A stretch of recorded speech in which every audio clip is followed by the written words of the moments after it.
예, 할렐루야. 예, 오늘 8월의 네 번째 주일 예배 오신 여러분들 주님의 이름으로 축복합니다. 예, 오늘이야말로 옆에 분들에게 이렇게 한번 따뜻하게 인사해 보겠습니다.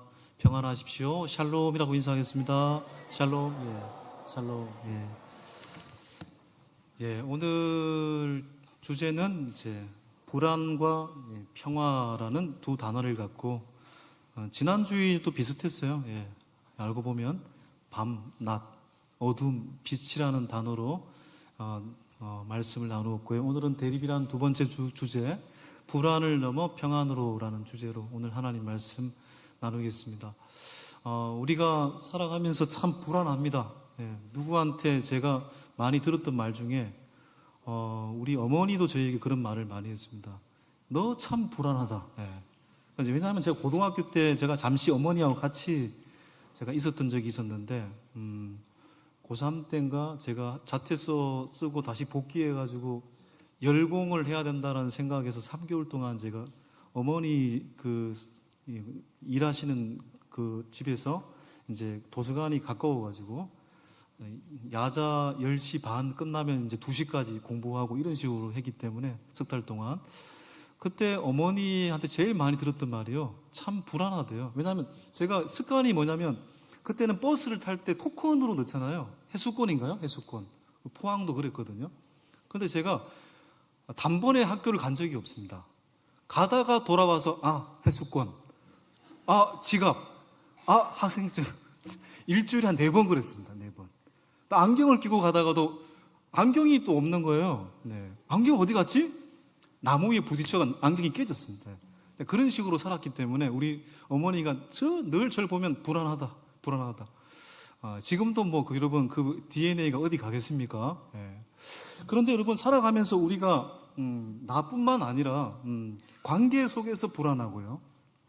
그리고 가족을 생각할 때, 자녀의 앞날을 생각할 때 또 불안합니다. 특별히 일이 잘 풀리지 않았을 때, 또 당연히 불안이 우리 가운데 엄습하죠. 그래서 우리는 누구든지 뭔가 좀 편안해지기를 바랍니다. 이 불안의 반대말을 저는 평안이라고 잡았는데, 평안이라는 말을 문자적으로 해석을 하면 평평하고 안전하다. 그러니까 평안은 편안하고 걱정, 근심이 없는 상태가 평안입니다. 참 좋죠, 그죠, 여러분? 예. 아무 근심, 걱정 없는 상태가 평안이래요. 여러분, 그런데 정말 그 평안이, 걱정, 근심이 없는 상태의 평안이 지속이 될 수 있을까요?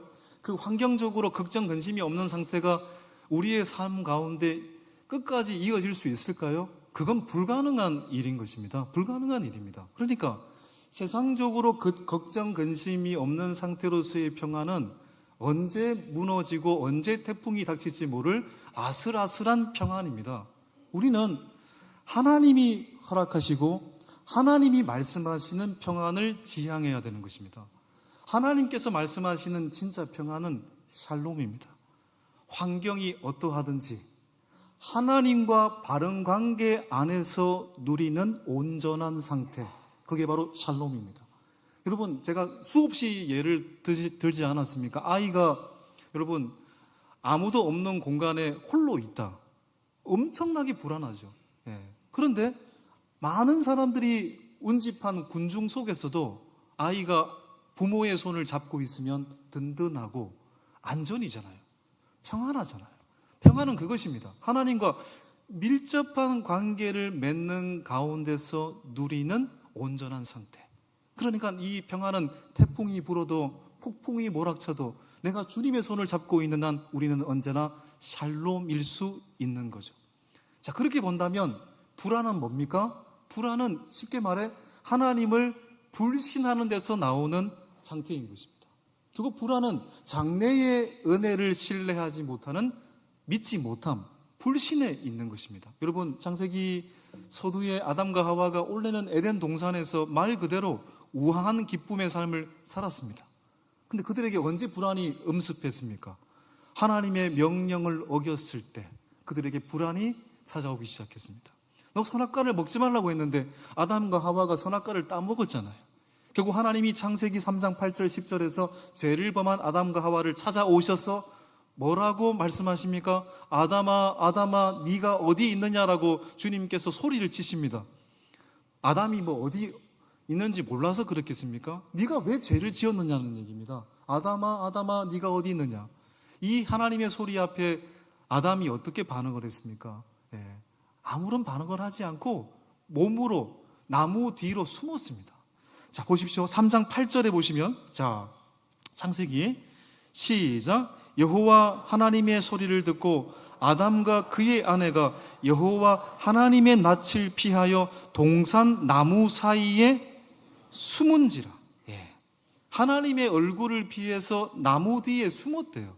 이게 뭐 숨는다고 해서 하나님의 얼굴을 피할 수 있습니까? 근데 이 단어에서 중요한 것은 이 문장에서 숨은지라, 이 숨었다는 단어가 히브리어로 차바흐라는 단어인데, 여기서 나오는 숨었다는 단어는 스스로 숨었다는 얘기입니다. 스스로 숨었다. 여러분, 무슨 얘기입니까? 불안은 결국 하나님과의 관계가 깨어진 사람에게 나타나는 죄의 온상인 것입니다. 하나님과의 관계가 바르지 못하는 사람에게 찾아온 손님이 불천복이 바로 불안이라는 것을 알게 되는 것입니다. 오늘 본문의 야곱 역시 마찬가지죠. 여러분, 야곱은 너무 여러분이 잘 알고 계시는데 오늘 본문으로부터 20년 전에 그는 너무나도 나쁜 행위를 한 겁니다. 축복을 받겠다는 나머지 아버지 이삭의 눈을 속이고 또한 형 에서의 축복을 가로채기 위해서 온갖 권모 수술을 꾸미지 않습니까? 그래서 형 에서의 베코라 장자의 명분을 빼앗고 형이 받아야 될 축복권을 가로챕니다. 그것 때문에 결국은 야곱은 20년 동안 도망자 생활을 하지 않습니까? 바단 아람 하란 삼촌 라반의 집에서 20년 동안 불안의 삶을 살았습니다. 그런데 20년 동안 큰 부자가 되기도 했죠. 큰 부자가 되다 보니까 이제는 다시 고향으로 가고 싶었던 겁니다. 아버지의 집으로, 나를 사랑했던 어머니의 집으로, 가나안 땅으로 돌아가고 싶었습니다. 그래서 가족들과 소유를 이끌고 가나안 땅으로 가려고 하는데 마음이 너무너무 불안했습니다. 마음이 너무너무 답답했습니다. 왜요? 왜 가나안 땅으로 가려고 하는데 마음이 불안하고 답답한 겁니까? 바로 그 가나안 땅에는 누가 있는 겁니까? 자기를 여전히 죽이려고 하는 형 에서가 버티고 있었기 때문입니다. 그래서 결국은 야곱이 형 에서와의 관계를 해결하기 위해서 먼저 뭘 보냅니까? 자기가 부자니까 쉽게 말해 돈을 보냅니다. 소유를 보냅니다. 예물을 보냅니다. 형님, 이 예물 받고 마음을 누그러뜨리십시오라고 이야기를 했습니다. 그런데 돌아오는 반응은 뭐였을까요? 돌아오는 소식에는 예물을 보냈더니 형 에서가 400명의 군사를 이끌고 당신을 쫓아오고 있습니다. 결국 이 말을 듣고 야곱은 더 마음이 답답했습니다. 바로 그 상황 속에서 놓여진 야곱의 감정 상태가 창세기 32장 7절에 나와 있는데요. 잠깐 읽어볼까요? 시작. 야곱이 심히 두렵고 답답하여.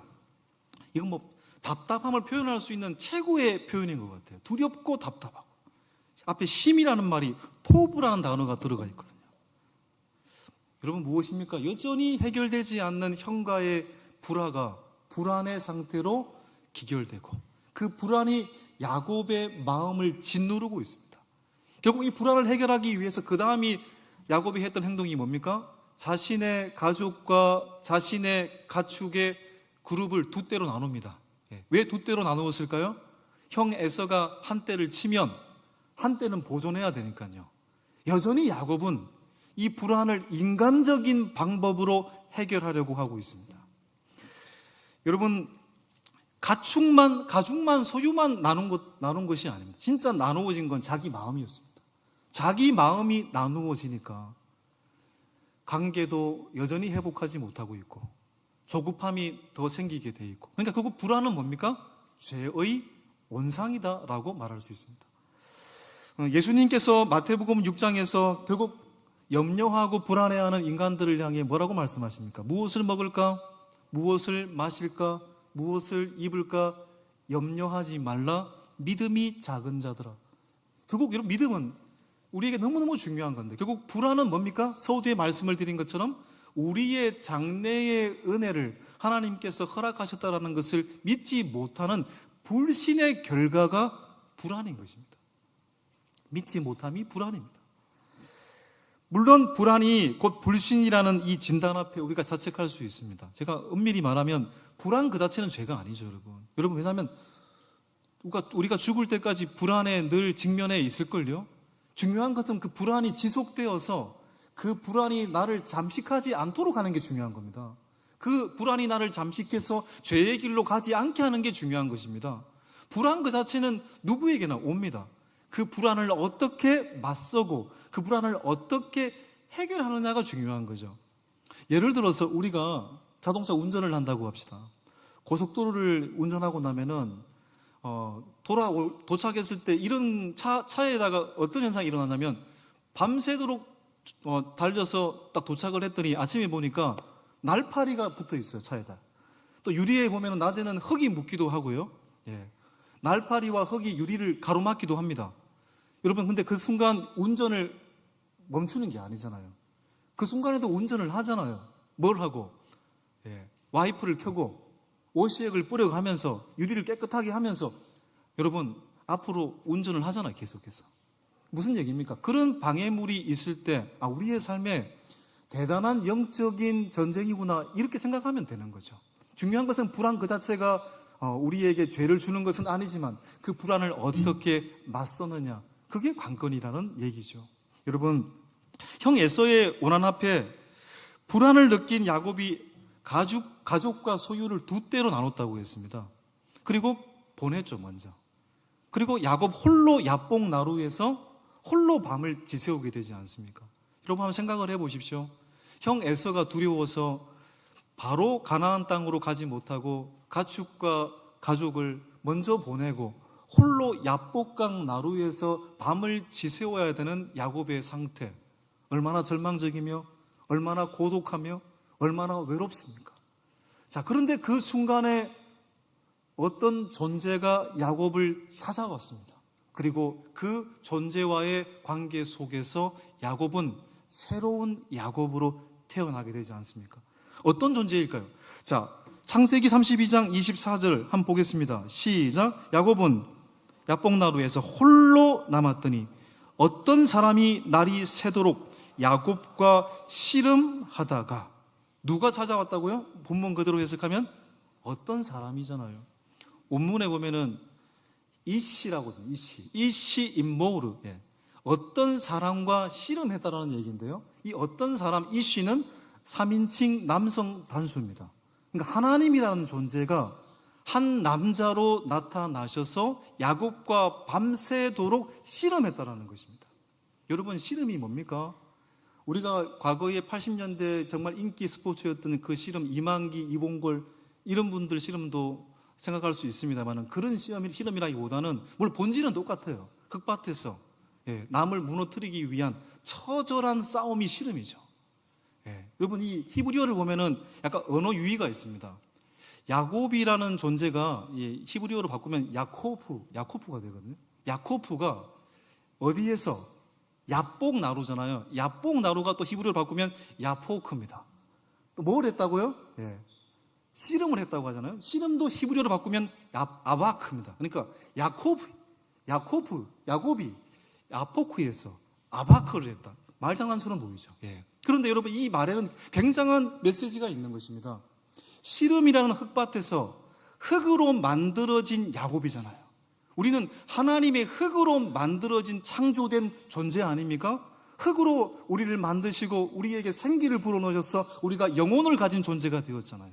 그러니까 흙밭에서 흙으로 만들어진 야곱이 하나님과 아바크 씨름하는 가운데 이 순간 뭐가 된다는 얘기입니까? 재창조가 되고 있다는 얘기입니다. 다시 선한 존재로, 새로워진 존재로 창조되고 있는 순간이라는 얘기입니다.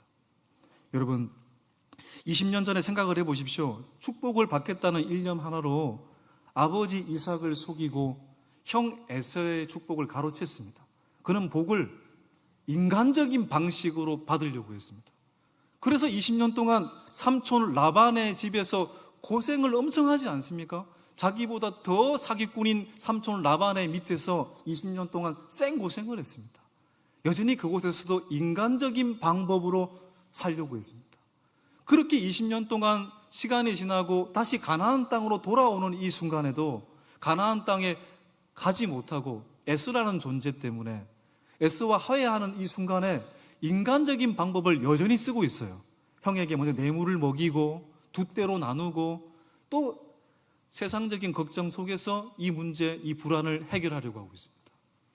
여전히 불안을 인간적인 방법으로 해결하려고 하는 이 순간에 어떤 사람, 하나님께서 야곱과 밤새도록 씨름하는 가운데 야곱의 뭘 칩니까? 허벅지 관절을 치십니다. 스스로 걷지 못하는 상태가 되는 허벅지 관절을 치셔서 내 힘이 아니라 하나님을 찾도록 만듭니다. 여러분. 그러니까 여러분, 이 씨름이라는 건 굉장히 중요한 단어인 겁니다. 내 힘이 아니라 하나님을 붙잡게 살도록 만드는 창조의 시간인 겁니다. 결국 여러분, 불신으로부터 불안으로부터 벗어날 수 있는 길은 어디에 있는 것입니까? 내 힘을 빼고 하나님을 붙잡는 가운데서 하나님을 의지하지 않고는 내가 살 수 없다라는 믿음이 생기는 그곳에 불안의 역사가 사라지게 되는 줄 믿습니다. 여러분, 야뽕나루에서 밤새도록 하나님과 씨름하는 가운데 거의 날이 새어갈 때 하나님이 야곱에게 질문을 하시죠. 너의 이름이 무엇이냐라고 질문하십니다. 그랬더니 야곱이 당연히 저는 야곱입니다. 야곱의 뜻이 뭡니까, 여러분? 발꿈치를 잡는 자, 남의 뒷 발꿈치를 잡는 자라는 뜻이잖아요. 속이는 자라는 뜻이잖아요. 저는 말 그대로 속이는 자입니다. 이름 그대로 남의 발꿈치를 잡는 자입니다. 그렇게 이야기를 합니다. 그랬더니 하나님께서 뭐라고 말씀하십니까? 그의 이름을 바꾸어 주십니다. 창세기 32장 28절에서 시작. 내 이름을 다시는 야곱이라 부를 것이 아니요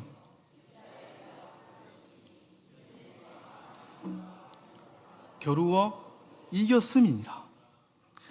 너의 이름을 이스라엘, 하나님과 겨루어 이겼다. 여러분, 하나님과 어떻게 겨루어 이길 수 있습니까? 이 말은 다른 말이죠. 다른 말로 하나님이 야곱에게 져주신 거죠. 져주신 겁니다. 자녀와 씨름하고 어린 자녀와 이긴다고 이를 바득바득 갈고 이기려고 하는 부모는 없습니다. 자녀를 향해서 져줍니다. 그게 사랑이니까요. 여러분, 지는 것과 져주는 건 다른 거죠. 지는 건 진짜 힘이 없어서 지는 겁니다. 져주는 건 뭡니까? 내가 힘이 있지만 그 사람을 위해서 그 사람을 사랑하기 때문에 내가 져주는 겁니다. 그러니까 져주는 것에는 상처가 없는 것입니다. 박성재 님이 쓰신 져주는 대화라는 책에 보면은 대화라는 승부에서도 남을 이기는 순간 승리감은 맛보지만 져주면 사람을 얻는다란 그런 문장이 있습니다. 여러분, 남과 대화를 할 때 우리가 이기려고 하지 않습니까? 논리로, 나의 어떤 이성으로 이를 갈면서 이기려고 합니다.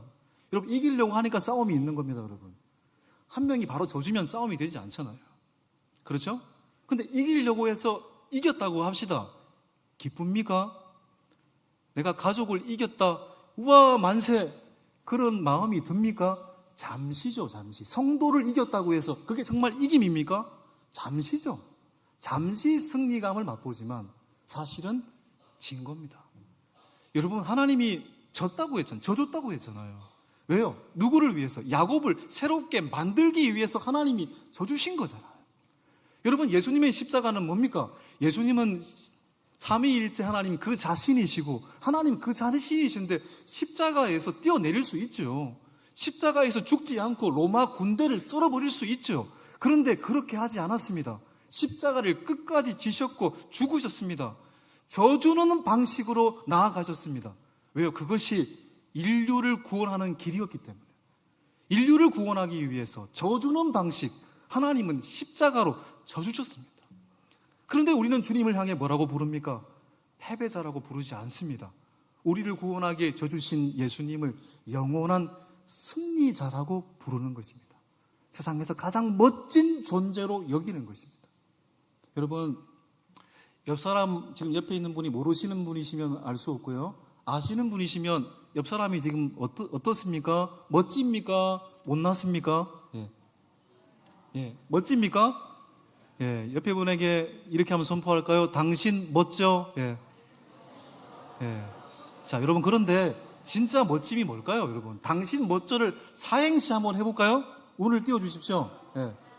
당신 멋져. 당당하게, 신나게, 멋지게 살자. 그러나 가끔은 저주자. 예. 그게 진짜 당신 멋져입니다. 그렇게 밤새도록 하나님과의 씨름 속에서 허벅지 간절히 절개됨으로써 이제는 나의 힘으로가 아니라 하나님께 보호를 받는 이스라엘 존재가 되었다는 사실. 물론 아침 해가 돋았을 때 야곱은 허벅지 관절이 깨지고 지금 절었기 때문에 다리는 전 상태죠. 온전히 걸을 수 없는 상태입니다. 그런데 아침이 밝아오고 아침 햇살이 떠오를 때 야곱 위로 무엇이 떠올랐을까요? 하나님의 은혜의 얼굴이 떠올랐습니다.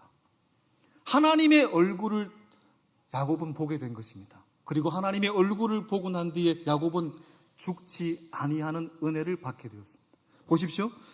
창세기 32장 30절 31절 시작. 그러므로 야곱이 그곳 이름을 브니엘이라 하였으니 그가 이르기를 내가 하나님과 대면하여 보았으나 내 생명이 보존되었다 함이더라. 그가 브니엘을 지날 때에 해가 돋았고 그의 허벅다리로 말미암아 절었더라. 하나님의 얼굴을 보게 된 겁니다. 새롭게 창조된 야곱은. 그리고 하나님의 얼굴을 보게 되었을 때 그 이후에 야곱은 형 에서를 만나게 되지 않습니까? 형 에서에게 뭐라고 했을까요? 33장 10절에 보면은 시작. 내가 형님의 얼굴을 배운즉 하나님의 얼굴을 본 것 같사오며. 하나님의 얼굴을 본 야곱은 형 에서를 보자마자 그 얼굴 속에서 하나님의 얼굴을 보게 되었다라고 고백하게 됩니다. 이 순간 야곱은 불안의 상태에서 샬롬의 상태로 바뀌었다는 것을 알게 되는 것입니다. 참된 샬롬은 하나님과 씨름하는 가운데서 하나님의 은혜의 얼굴을 바라보는 사람에게 임하는 평안인 것입니다. 어떠한 상황 속에서도 내가 하나님과 끝까지 붙잡고 살아가는 믿음이 있으면, 하나님과 처절하게 씨름한다 할지라도 하나님을 붙잡는 믿음의 의지가 있으면 그 사람에게 반드시 하나님의 은혜의 빛이 비치고 그 하나님의 얼굴을 본 사람으로서 언제나 평안을 누리는 인생이 될 줄 믿습니다. 시편 42편 5절에서 같은 맥락의 시편 기자의 고백이 있습니다. 읽어볼까요? 내 영혼아 내가 어찌하여 낙심하며 어찌하여 내 속에서 불안해하는가? 너는 하나님께 소망을 두라. 그가 나타나 도우심으로 말미암아 내가 여전히 찬송하리로다. 여기에서도 낙심이라는 단어와 소망이라는 단어가 대립이 되죠. 낙심이 뭡니까? 예, 내 마음이 땅바닥에 떨어졌다는 얘기잖아요. 내 마음이 땅바닥에 떨어졌다. 내 마음이 땅바닥에 떨어진 사람은, 불안한 사람은 언제나 상황을 봅니다. 나에게 오고 있는 400명의 군사만 봅니다. 나에게 닥치는 환경만 바라봅니다. 그러나 하나님은 우리에게 땅바닥만 바라보고 있는 우리의 시선을 하늘을 향하라고 말씀하고 계십니다. 너의 하나님께 소망을 두라고 말씀하고 계십니다. 여러분, 그러므로 우리가 인생을 아까 운전이라고 제가 표현을 했는데요. 우리가 운전을 할 때 조금 전에 말씀을 드린 것처럼 달릴 때 날파리가 붙을 수 있고 흙이 튈 수도 있잖아요. 그럴 때 시야를 가로막을 때 우리가 뭘 켭니까? 예. 운전을 할 때 뭘 켜죠? 예. 와이퍼를 켜지 않습니까? 그 와이퍼를 말씀이라고 해석할 수 있을 것 같습니다. 말씀. 시야가 가릴 때 우리는 말씀의 와이퍼를 켜야 되는 것입니다. 너희 염려를 다 주께 맡기라. 왜냐하면 그가 너를 돌보시기 때문이다. 그런데 말씀의 와이퍼를 켰을 때 그 말씀이 진정으로 믿음으로 바뀌기 위해서는 또 하나가 필요한 것입니다. 여러분, 마른 유리 상태에서 계속 와이퍼만 돌리면은 더 지저분해질 수 있습니다. 뭘 뿌려야 됩니까? 오셔액을 뿌려야 되는 거죠. 오셔액이 뭡니까? 성령이죠. 말씀을 와이프를 켜는 가운데서 우리는 겸손하게 기도로 성령님의 도우심을 구해야 되는 것입니다. 성령님께서 우리의 마음속에 임하실 때, 성령님이 우리의 마음을 붙잡을 때, 성령님이 우리의 마음을 적실 때 그 말씀의 와이퍼가 우리의 불신을 몰아내게 되는 역사가 될 줄 믿습니다. 요즘에 영화 오디세이라는 영화가 화제입니다. 제가 이제 휴가 때 진짜 아무것도 안 하고 집에만 가만히 있었는데요. 딱 한 가지 한 게 있습니다. 일주일 전에 예매를 해서 오디세이라는 영화를 보게 된 것. 제가 오디세이를 보고 나가지고 박수를 쳤습니다. 모든 면에서 완벽한 영화. 모든 면에서. 여러분 알다시피 이 오디세이는 히랍 호르메스의 그리스 시인이 만들어냈던 그리스어죠. 오디세이아의 원작으로 기반으로 된 영화입니다. 그렇죠. 책을 보신 분들도 계시기 때문에 내용을 다 알고 계십니다. 사실은 이 오디세이에 나타나는 주인공의 이름이 이타카의 왕 오디세우스입니다. 오디세우스라는 사람이 사실은 BC 13세기, 12세기에 미케네 문명과 해상 원정이 있었던 시절이었기 때문에 실제로는 오디세우스는 역사적 인물은 아닐 수는 있으나 실제로 존재하는 인물을 이렇게 만든 거라고 보여집니다. 제가 볼 때는 또 그 역사적으로 그렇게 보는 것이 중론입니다. 아무튼 이타카의 왕이었던 오디세우스가 트로이 전쟁을 떠나지 않습니까? 트로이 전쟁을 10년 동안 하고 이제 집으로 이타카로 돌아가려고 하는데 돌아가는 길이 너무너무 힘들었어요. 왜요? 바다의 분노로 인해서 돌아가는 길이 몇 년 걸렸습니까? 10년 걸렸습니다. 지중해에서 3년을 표류하고 칼립소라는 섬에서 7년 동안 고립됩니다. 그러니까 트로이 전쟁 10년 걸렸고요. 또한 돌아가는 길 10년이 걸렸으니까 총 20년이 걸린 거예요. 제가 영화를 보고 나서 댓글을 한번 살펴봤는데 어떤 사람이 너무너무 오디세우스에게 미안하다. 오디세우스는 집으로 가는 길이 20년 걸렸는데 나는 10분 만에 집에 왔다. 저도 15분 만에 돌아왔거든요. 아무튼 제가 이 오디세우스 얘기를 하려고 하는 게 아니고요. 영화를 보셔야 되니까 저는 이 영화를 볼 것을 강력하게 추천합니다. 이 오디세우스가 이제 선원들과 함께 집으로 돌아가는 길에 온갖 어려움을 만나지 않습니까? 온갖 어려움을 만나는 그 길목에 제가 여러 번 소개했던 세이렌의 노래를 통과해야 했습니다. 세이렌의 유혹을 지금까지 통과한 사람은 없습니다. 그 음악을 듣고 미쳐버려가지고 바다에 뛰어들기 때문에 다 죽습니다. 그런데 이 오디세우스는 그 음악을 들어보고 싶었던 거죠. 근데 여러분 자세히 보시면 히랍 신화에서 세이렌의 노래를 통과한 사람이 두 사람이 있습니다. 바로 바로 오디세우스라는 이 사람. 이 사람은 알다시피 선원들한테는 밀랍을 귀에다가 맞게 하고요. 자기는 돛대에다가 밧줄로 묶잖아요. 밧줄로 묶음으로써 귀에 밀랍을 봉함으로써 그 세이렌의 유혹을 통과하죠. 근데 또 한 사람이 있습니다.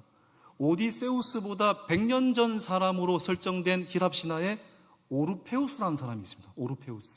오르페우스는 그 직업이 음악가이자 연주가이자 시인이라고 되어 있습니다.